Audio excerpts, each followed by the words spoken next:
and welcome to the Family Tech Talk podcast, where we offer tech tips, give parenting advice, and discuss the latest tech news that can help you manage the technology in your home. We are your hosts. I'm Emily. And I'm Sarah. You can learn more about us on our website, familytechzone.com. Thank you for joining us for this week's episode. Today we are talking about a pretty serious subject. I'm not going to say it exciting. I thought about it for half a second, and I was like, no. Oh, no, that's probably not a good idea. Not a good, cheerful... No. It's fine. Yeah, so we're talking about... Talking to your kids about pornography. Yes. It's pretty... It's a heavy topic. We probably won't be giggling as much as we normally do. I really enjoy giggling, so that's going to be... But we'll probably be okay. We'll probably have a little bit. We'll have the giggle at the end. Right. I'll save all the giggles internally for the end. Good idea. Good, thanks. Yeah. So, pornography, unfortunately, is going to...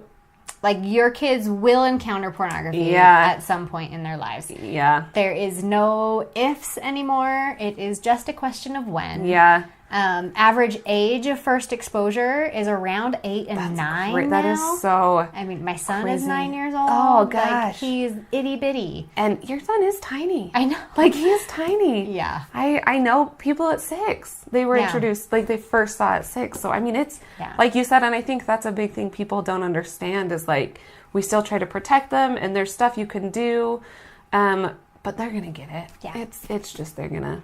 Yeah. So the real key is to prepare them for when that happens, so that when it happens, they know exactly what to do, and they will be able to handle it, really, and not develop that kind of addiction to pornography so that, they can be successful adults. Yeah, they know how to manage it. I know, I don't know if you're going to bring this up, but... Sure. So we are members of the Church of Jesus Christ of Latter-day Saints. We got into that a little bit last week. A little bit of our 3-hour church. Right. And they released a video recently where it was, because I was asking my in-laws, what they do with their kids and everything. Yeah. And the big thing that they talked about is acknowledge that your kid's going to see it. Yep. And that it's going to bring feelings out that maybe they don't know, they're going to be curious.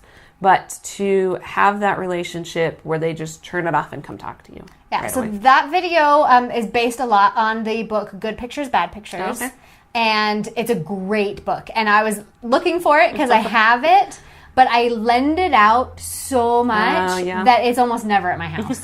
So I was like, yep, it's probably gone. It's awesome. I lend it out all the time because it is a fantastic book. And it really... It's a book that you're supposed to sit down with your kids and read. Interesting. And it just kind of takes you through the whole thing, like what to do, what it is, and everything. It's a really, really great book. Definitely go check that out. Good Pictures, Bad Pictures. I have a couple other books that I do have on hand that I will talk about. But question for you, Emily. When do you think you should start talking to your kids about pornography? I would say, as soon as possible. I feel like that's a little no, but you have the sex talk. I feel pretty early. Kids are very interested in their body parts. Sure. And so you have that talk pretty early on. And I think pretty soon after that, you could probably introduce it or just kind of... Even before.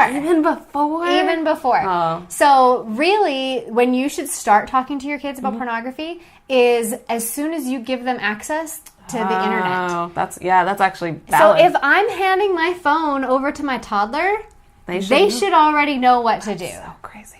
And so, 2, 3, obviously it's very, very simplified at that point. Mm-hmm. But it still needs to happen. Well, and that makes sense because, you look at ads nowadays. Mm-hmm. I think that your kids may not go looking for it. Like we mentioned, they're going to they're just going to see it. Yeah. So that makes perfect sense. If they're going to have access to it, talk to them about it. Yeah. So, before you hand over your phone to your toddler, think about the things that they could encounter on that phone. Yeah. And so when my kids were super little, like I said, my kids have had access to technology since they were in the womb. And I've always, if you happen to see naked mommies and daddies, that's perfect. Turn it off. Yeah. And come tell me. Mm-hmm. So that dialogue is already established. You don't need to get into what pornography is. You just need to be if you see something like this, let me know. And that's perfect, right? It gives them that established rules and then kind of like gives them something they do, what to look for, and go. I think that's perfect. Yeah. So, and the Good Pictures, Bad Pictures book talks about anything, like if you see anything that a swimsuit should cover. Yes, I've heard that. Yeah. Yeah. And so that's a really good kind of, they get it, they know what a swimsuit is. I know that these parts are covered by a swimsuit. So, yeah, it's a really good kind of introduction. And so, but you did bring up the fact about the sex talk. Yes. So I also, I mean, I grew up fairly sheltered. Yes. I know that feeling. Literally don't ever remember having the sex talk with my family. I know. My mom, when I was like in high school, was like, do you know about that stuff? And I was like, I think it's good. I'm fine. Yeah, I'm fine. Thanks. So long ago. Yeah. Yep. Same. So I've really tried to make sure my kids don't fall into that. Yeah. You know, so these are a couple books that I really like too. It's called 30 Days of Sex Talks. This one's for ages 3 to 7. Wow. This one's for ages 8 to 11. And they just have really, really simple, like, you know, first, what does the word private mean? That's interesting. You know, so it's just really, really basic. It'll talk about, like, our amazing bodies. What can your body do? You know, fun. So it gives you a chance to, like, really open up that dialogue and make it so it's not a scary topic. And I remember in one of my sociology classes, my teacher, on that same vein, they didn't use funny words or anything like that. Yes, they called it what it was. It's a... I can't. Well, I mean, yeah, you might be listening with your kids around, and I don't know if you're ready to have that conversation. But yes, I do use the proper words with my children. Yeah, don't be worried. I know, like, I would probably be worried just because it's weird. Like, sometimes I'm like, it's weird. I don't want to talk about it. And I'm an only child, so like that's the other. And I'm a single mom, so like, male body parts. A little bit awkward. I'm like, I don't know what that is. Don't put that near me. I'm sure your husband super appreciates He loves that. it. He loves it. Okay, Google's done. It's okay. We can still incorporate fun. Yeah. It's all good. But, like, having that open discussion, and I think that's a big thing for communication with kids anywhere. Yes. Like, don't be scared. Don't make anything off topic so that if something does come up, they can come to you. Yeah, and they're not, like, ashamed to come to you, and they feel comfortable. Yeah. That's really the goal of the whole thing. I'm just making sure that was going. So when you're going to start talking about pornography, what should that conversation look like? We already kind of talked about it, like, with the toddler. Yeah. You know, really kind of establishing what pornography is. Right. You know, where should we go from there? I think, I mean, depending on how old, like, I'm probably getting in a little bit into the older ones, but I think explaining why. Yes. Like, I know, anybody, if you try to tell them something, it's good to have the why behind it. Yeah. And especially with something like this, like when they do come across it, it's going to elicit feelings. Yeah. And those feelings are pretty good. Yeah. And, you know, like their studies show that's why Fight the New Drug is a great website. That's what I was going to talk about. Yeah. Fight the New Drug talks about how it does release these, you know, chemical reactions in your brain. Yeah.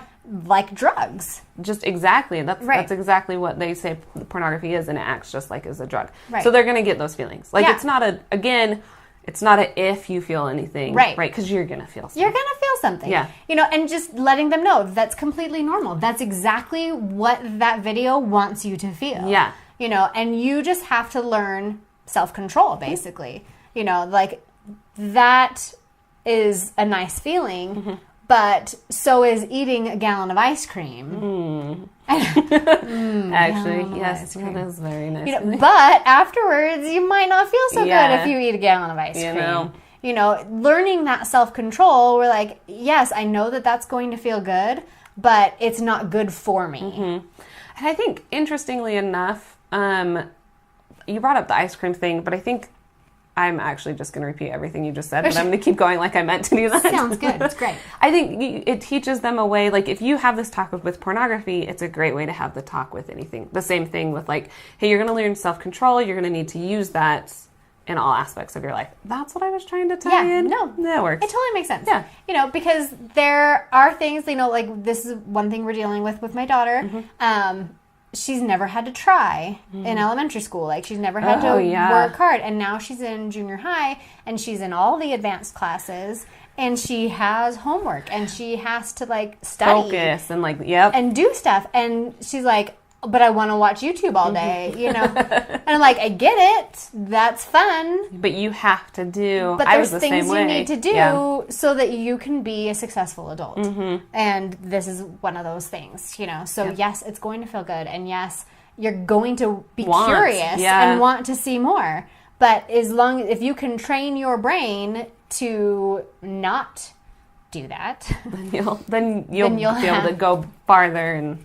Yeah, like you'll just be successful as you grow up, like, because that will translate, like you said, into so many other things, into study habits, into eating. Work ethic, eating. That's my problem is eating, exercise, all these things that are healthy and good, and it's going to really help establish those habits. Yeah, I think. So why is it harmful? And that it's okay to talk about. Yeah, I think that's the biggest thing, especially in our society and in our church and everything. I've noticed that. Because growing up very sheltered, all my friends were super sheltered. Yeah. Like, don't be afraid to talk about it. Yes. Like, it's gonna come up and it's gonna be awkward. Yeah. But you as an adult and a parent need to be able to have that conversation so that your kids know that it's okay to come talk to you about it. Because if not, they're going to hide it. Exactly. And you don't want that. No, you do not want them to, like, circumvent everything. You want them to be able to come and talk to you. Like, hey, you know what? I came across this. Yeah. And they know that it's a safe place. You're not going to freak out. Yeah, don't be mad. Yeah. You can't. Yeah, no. You really need to approach it lovingly and, and especially if, like, maybe they've been doing it for a while or anything like that, and you're just now starting to have these conversations. That's going to be hard. That's going to be very hard, and you just really need to, again, establish that self-control, but this time on your side, to not want to, like, just flip out. Right, because you're going to want to. You are going to want to, but just... have that loving space. Yeah. Understand if you need to walk away afterwards and go scream in a pillow. Right. You can do that. But, yes, for sure.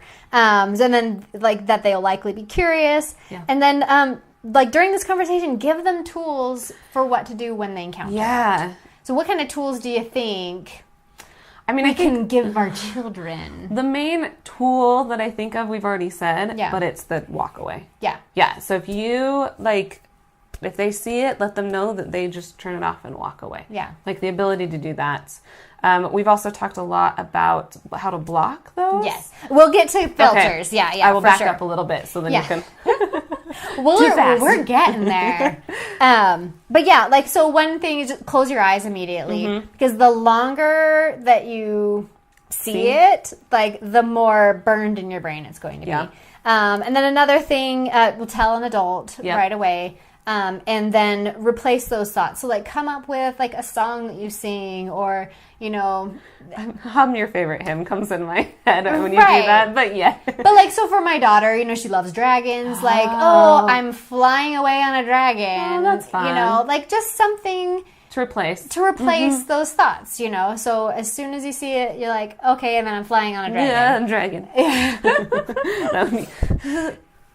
Dragon. So there's a few things, a few situations where they might be exposed. So first, obviously, is the accidental. Yeah. So they're at the computer, maybe at your house, they're on their phone, and they're, like, searching for something else, and it just pops up. Oh, I had that actually happen recently to myself. Like, I feel like I'm a pretty safe, like, Googler. Yeah. Like, I know when something's going to trigger. Right. No, I don't even remember what it was, and it was... I was like, that is not what I wanted. I was trying to look up the squirt drink. If you're going to Google it, make sure there's a drink afterwards or something pertaining. I don't know, even that might... It did work. Okay, good. But I definitely, like, I was trying to explain... Soda, maybe. Instead of drink. Yeah, no, it was... Yeah, so it happens. Right. Well, and it happened to my friend, too. Like, and on her Siri watch, like, we were at the gym. What is this? We were at the gym, and there's like, we have these kettlebells and they're monkey faces. Oh, okay. And so they don't have like the actual like real like poundage on them. This is like a half pood or something like that. Right? And so she goes like, hey Siri, what's up? And literally we're at the gym and she goes, like covers up her watch. She's like, that is not what I wanted to search. No. Yeah. So accidental happens to the best of us. Can happen. And it will happen to your kids for sure. So that's the perfect situation to be like, close your eyes immediately, go tell somebody. The harder situations are when you're on the bus and I knew this one was coming. Friend is like, hey, check come look at this thing on my phone. So much harder because then there's the peer pressure. You don't want to be that person. Yeah. What do you think they can do in that situation? I'll just let that one over to you. Let this one just sit for a little bit. So as a child, as an adult looking back at my childhood, I would say be free to bring something else up, to say something like not change that you're not interested, change the subject. But I know as a kid, like in that situation, I don't know what I would do. Right? Yeah, that's because your friends. I mean, that's kind of what happened to me. Yeah. Like growing up is everything that was how I learned. They're just like, hey. When my mom told me, do you know stuff? I'm like, my friend showed me on her phone. It's fine. This. We're good. But I don't know. Yeah. Like I would say, like, to a child, change the subject. Yeah. Bring something else up. Maybe even say that you're not interested or something like that. Yeah, which would be very hard, I would think. But even it's the same. Yeah. I mean, it's the same thing with alcohol or anything like that. Just tell them how similar it is to those situations. Yeah. Like, would you be comfortable saying, no, I'm good on the alcohol? Then you could probably do the same thing for this. And role play, I would say. That's a good... Like, just so they have, like, exactly what they're going to do and exactly what they're going to say, so they don't have to, like, stumble around and think about it, because that's going to be, like, a really shocking situation. Yeah. And so if they know exactly, this is how I'm going to react, they can react that way. I'm having PTSD from sales role playing at Best Buy, but yes. Sales role playing. Yeah, no, that's a great, because I know also for me, like, having those reactions immediate, like you said, like you don't even have to think about it. Here's your answer. I'm done. I've got it. Yeah. So that's another exposure. The third exposure would be like actually searching for it. And this is where content filters can really, really help. Yes. So we do have a whole podcast on filtering. Yes, we do. So I think it was our first one, maybe. Maybe your second. Yeah. Because our first one, I got very heated about women in STEM. I remember that. Oh, Barbie. Barbie was definitely number one. But so check out episode 102. Mm-hmm. Actually, I don't think I was using that numbering convention yet, so it might just be episode 2. Just find 2. Anything with a 2 at the end right now, you're good. Well, actually, this is episode 112. Oh, dang it. Outside of this one. Right. You'll be fine. But some really good content filters. OpenDNS.com is one thing we talked about. Yeah. My new Griffin router. Yep. I'm loving it, by the way. Like, the speed thing is resolved. So I don't know what the thing was. Awesome. But so now, like, I've literally moved all of my devices to that and changed my old Wi-Fi username and password just so I could catch any other lingering lingering devices. Yeah, I've had to do that before. Where you're like, I think I've changed everything. Yeah. But for those of us who have 50 IoT devices, kind of helps. You're gonna miss one. Yeah. And I did. I've missed 2 so far. Because I found our scale, like in the pantry, and I was like, oh, that's right. It's not connected to Wi-Fi anymore. Weird. I better fix that. And my stove, I missed that one too. That's so. I forgot to connect my stove to my Wi-Fi. Right? So the Griffin has a really good content filter in it. Awesome. Boomerang is a really good filter for the phones and tablets and things like that. So definitely go check out that podcast for sure. We get a little deeper into how all that works. Yeah. But that's important to add those layers to your network. I really think so. I mean, I fully got OpenDNS set up like right before we did that. Yeah. And even some things that I've gone to, it's caught. Yeah. And like I've tried Victoria's Secret before or something. I'm like, oh, darn it. But yeah, so it's great to have. I mean, none of the sites that I go to actively do anything, but it's even that extra, like you said, it's that extra layer, it's that extra protection, so you still need to be concerned about it, but there is a little bit less concern. Yeah, for sure. Totally agree. So, anything else you had to mention? No, I think the biggest ones for me was don't be afraid of it. Like, it's going to happen. Yes. So. Totally agree with that. All right, we will get into our top 5. We did not pick top 5 pornography videos. I don't know why. If this was less family friendly, I would have gone to look up movie titles, like porn movie titles. Right. Because some of them are hilarious. Really bad, yeah. But I didn't. No, we're good. Our top 5 list today is top 5 trilogies. Yes. And like when we first talked about it, we're like, oh, there's not that many. There's not. Well, no. And then like I'm looking through my movies to like pick it up. I'm like, oh my gosh, I had to narrow it down from 11. That's crazy. Down to 5. So this was a really tough one for me. So do you want to start or do you want me to start? I got to figure out which way I'm going. You can start. Okay. So my number 5, because I am obsessed.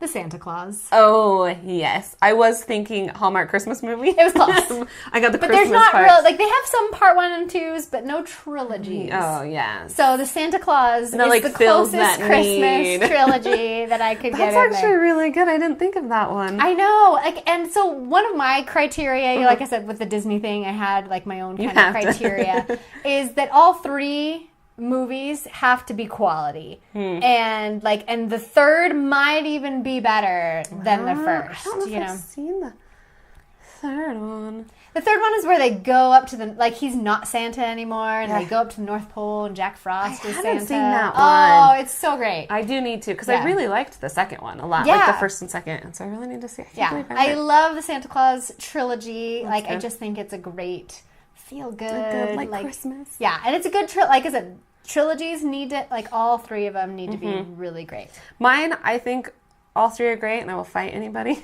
because I know that there's one, Iron Man. I knew Iron Man was going to be on your list. I knew it. I love the third one. No, it's good, yeah. Like, the first one's Iron Man. It's amazing. It's my favorite Marvel movie. It's fine.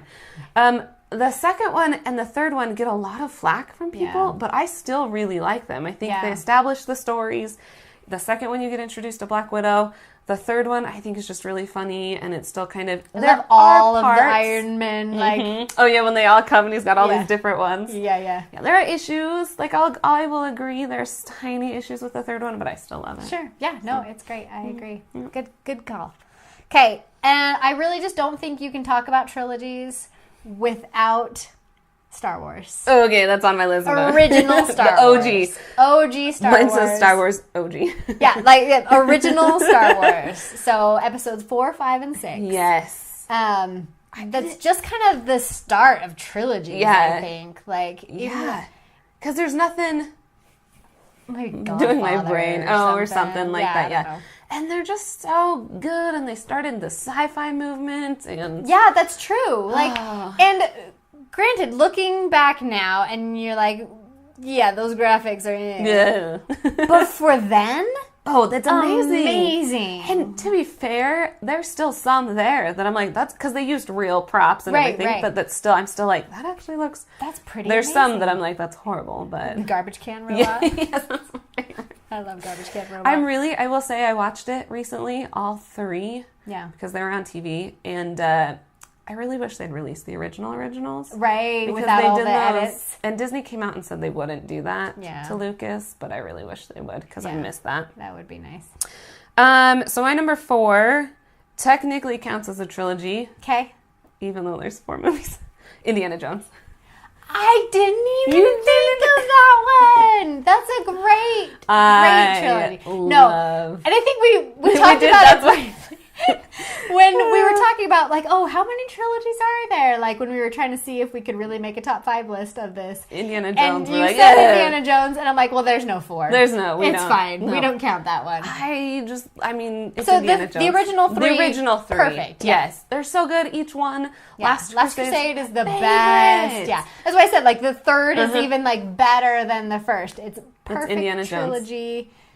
Yeah. Yep. Yeah, Last Crusade is definitely my favorite. Oh, yeah. I think I went years without seeing the first two. Like, I saw them, and then I went years, but I watched Last Crusade every once in a while in those, and then I finally had to watch the original, too, because Last Crusade's just my favorite. It's so good. Good job. Thanks.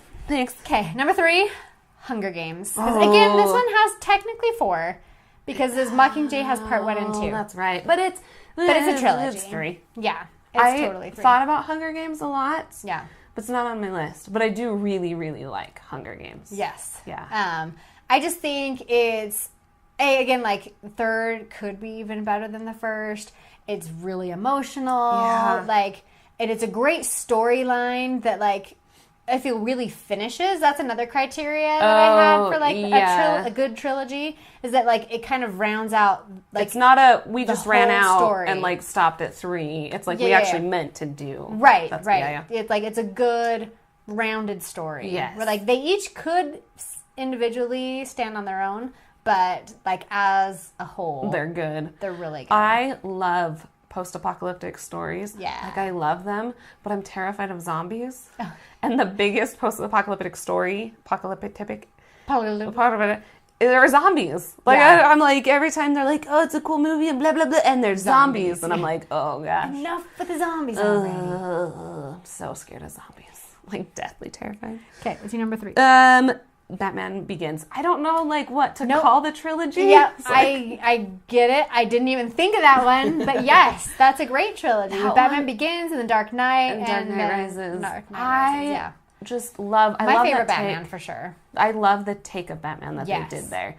I think making it realistic, like it actually could have happened. Yeah. I just love that they did that. And Bane's my favorite. Again, the last one. Yeah. I really like that one. I thought that was a good... So you weren't sure what was going to happen. Yeah. So. And you're right, because they're not, like, superheroes in the sense that, like, they have superhuman abilities. Right. Like... There's just normal... Like, it's pretty high science, high tech. Yeah. But it's totally believable technology. Yeah. Like, I love that. I didn't even think of that. Because, to be fair, my favorite Batman in the movies right now, I had to do my quotes, is Ben Affleck's Batman. Ben Affleck? Oh, yeah. Because I think he does true, like, it seemed to take a lot from the Arkham games, and you get a little bit of some of the outside stuff with it, and made it kind of more true-y comic booky. Sure. But I think real life, Christian Bale's Batman is the best one of that. Yeah. No, that's a great trilogy. I love that one. Okay, another one I have to include. I'm so excited. Back to the Future. Oh, I almost put that one too because it's so good. It's so good. Oh, I love those ones. I know. Well, and this is another one where I love Back to the Future 3 and Old West. That one was my favorite too. Like, and Back to the Future's one where, like, I could debate, like, theory forever. Like, I have counted, like, at one point in the movie in Back to the Future 2 or 3, there are 4 DeLoreans in a specific point in time. I don't actually remember that movie very well because it's been a while, but I will accept your discussion point and agree. Because the 4 happened in 1955. Oh, okay. Because the one that Marty took back there, right? The one that's hanging out in the mine shaft, the one that Biff took back, that's right, and the one that Marty took back again, like from the future. Chaos. I realized nobody could hear my eyes widening. Yeah. Chaos. So I love Back to the Future. It's so great. I love it. I just haven't seen it in a long time, which is why it wasn't on my list. Yeah. But now I need to go back and watch those because I love those. Yeah. Okay. I just realized I didn't put one on my list. But my second one is Star Wars OG. We already talked about it. Yep. That's the one. Star Wars. Second one. That's my fantastic. favorite. Yeah, that's a good one. Okay. All right, number 1, Lord of the Rings. Me too! Yay! Of course, we're the best! So good. Like, I'm so sad about The Hobbit. That's what I was going to say. Yeah, it's not great. I've tried, we own all 3. All 3, because we have to. You have to. I don't. I still haven't seen all 3 because every time I try and watch it, you just I fall asleep. I've done that with the second one. Yeah. I've tried to watch it multiple times. Yeah. And I fall asleep too. It's like, I mean, Lord of the Rings, the book, is like this big. Yes. The Hobbit, the book, it's like this big. Half an inch. When I found out they were making 3 movies out of The Hobbit, I was like, no. You can't do it. No. There's no way. That's not enough story. No. And they were supposedly supposed to take from the Silmarillion and all the appendixes and stuff. And maybe. Yeah. But it feels like. It's not interesting. No, and it's too. The last one's too CGI-ish. Yeah. But Lord of the Rings. But Lord of the Rings. Oh, it's just such a good, like. So which one's your good. favorite? Well, I'm going to have to go with Return of the King. Oh. Because, like. I love things that wrap up. Yes. I hate cliffhangers. I really, really hate cliffhangers. I need my story to be wrapped up. Yes. And it's like, remember, that's why I didn't put Infinity War high enough up, because it's not finished. I don't know what's gonna happen. Right. So with Return of the King, everyone's like complaining about all the endings. No, but it had to wrap up all of those stories. There's so many different storylines, and it had to wrap all of those so up. that And I just love how they did it. I love everything about it. I cry every time. Oh, every time. It's just so good. Like the cinematography, the costumes, the acting, like everything about the Lord of the Rings trilogy is amazing. Yeah, I don't think the second one's my favorite, but it's only because I love Rohan. I have a Rohan sticker, a Rohirrim sticker on my car. Yes. Like that's the main, because it's like Riders of Rohan. 2, 3, and poor Fellowship. As much as I love Fellowship, it is kind of lower. Yeah. But you're right. Like, it's gorgeous. It looks good. I remember watching a documentary, because I saw 50 million of them about Lord of the Rings, where they were like, while they were trying to pick colors, it's the cast commentary, actually, I remember. Oh, okay. And I have watched it with the cast commentary as well. Like over and over. So, but when they're talking about trying to pick the colors for Hobbiton in the Shire, where they didn't want it too brown because they wanted it to be a little bit fantasy, but they also didn't want too fantasy. Right. So like that attention to detail. Right. Oh, I'm so glad they did it. They're such good movies. I love them so basically much. what you're saying is you and I need to go take a trip to New Zealand. Yes, I am saying that. And visit all of those places. All of it. So that we can go see. We can be Lord of the Rings people. I feel like doing a few honorable mentions. Okay, let's do it, because I forgot one, and I'm so sad that I forgot it. Honorable mention it. Jurassic Park. I thought you were going to have that on your list. I got to 3. Yeah. And I'm sitting here, and I was like, I forgot Jurassic Park. Because it would have been on my list.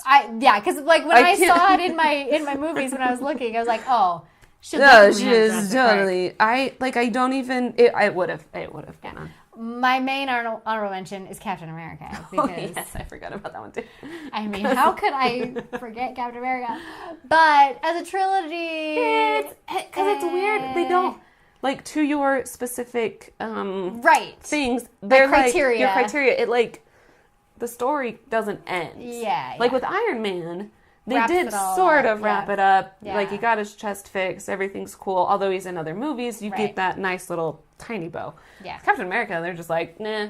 You'll see him later. Right. You'll see the end of the story. That's a good point. So, that one's not... and then I'll just quickly run through a few of my other ones. Terminator, Mighty Ducks, Born Identity. I almost did Born Identity, too. Men in Black. Oh, and Men in Black. And Pitch Perfect. Oh, I haven't seen the third one still. You haven't seen Pitch Perfect? No, I don't know what's happening with it. It's because Ben didn't want to go see it. Oh, yeah. Having a husband, I'm telling you, worst. It's the worst. I'll take you to see movies you want to see. What is this?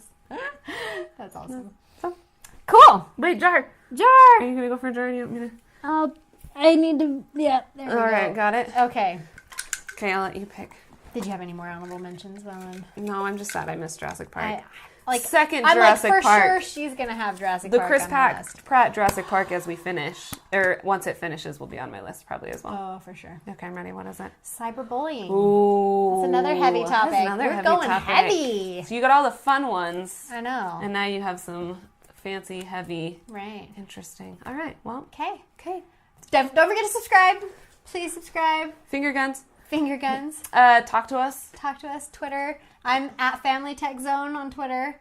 I don't have it. She doesn't have a Twitter. So if you have something for Emily, just at Family Tech Zone. I'll see it. We'll figure it all out. We'll get it. But that's a great place to reach us. Or just comment on the YouTube video. For those of you listening, we do video record every podcast. You can see me dance. We put it up on YouTube on the Family Tech Zone channel. We are a challenge. It's fine. All right. Well, thanks for tuning in, and we'll catch you next week. Bye, guys.